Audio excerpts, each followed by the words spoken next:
Okay, let's move into more of the nitty gritty of how y'all find deals and do deals and everything. But let's start real quick. Y'all buy VSaaS, which is vertical SaaS. What's the kindergarten explanation of what vertical SaaS means? Sure. Software companies are focused on a specific end market of customers or a small collection of related end markets. So you could think about the banking market is a end market, and a software company that would sell into that we call the SaaS business. The SaaS element, there's two elements of SaaS that are often conflated. There's the technical delivery medium, which would be cloud provision, single tenant, single instance, or multi-tenant, single instance infrastructure. And then there's the economic model, which is annual subscription. And for some obvious reasons, people have smushed those together, but the SaaS that we care about is more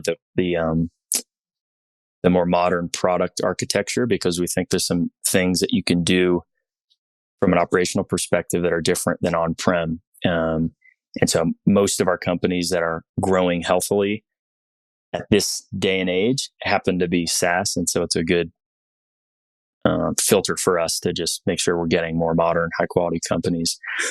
And that's it. And the reason behind the vertical, which is no secret to any software oriented or aware person now, is with vertical markets, you have higher barriers to entry. You have defined markets that are more easily measurable and therefore hopefully more rational, although that's not always the case with VC money coming in and however many trillions of dollars of dry powder PEs have right now that they need to spend quickly. We also think that these verticals are much more resilient to low code and no code and the commoditization of development talent and, AI and things like that, because the real differentiator is knowing how a customer operates. So most of our founders were former operators within the markets that they're now serving. And that understanding of how people work within a business is not, it's like totally unrelated to how easy it is to write the code. And you could snap your fingers and, make code out of your imagination. But if you don't know how a maintenance, repair, overhaul shop deals with landing gear refurb, then you're never going to create software that people want to buy.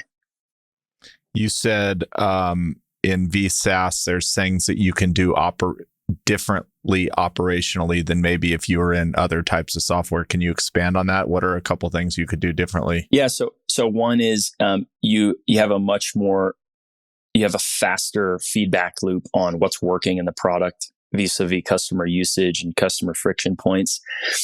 And you can do that because if relative to on-prem software, you don't see what people are really doing.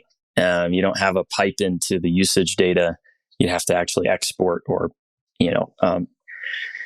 pipe into that customer instance, which is not something that typically folks wanted. So if you're cloud provisioned and we or the vendors actually managing that infrastructure for the customers, then you can see what everyone's doing, not in a big brothery way. And there's data obfuscation, obviously, that's normal, but you can understand if people are getting stuck in certain areas or if usage is dropping.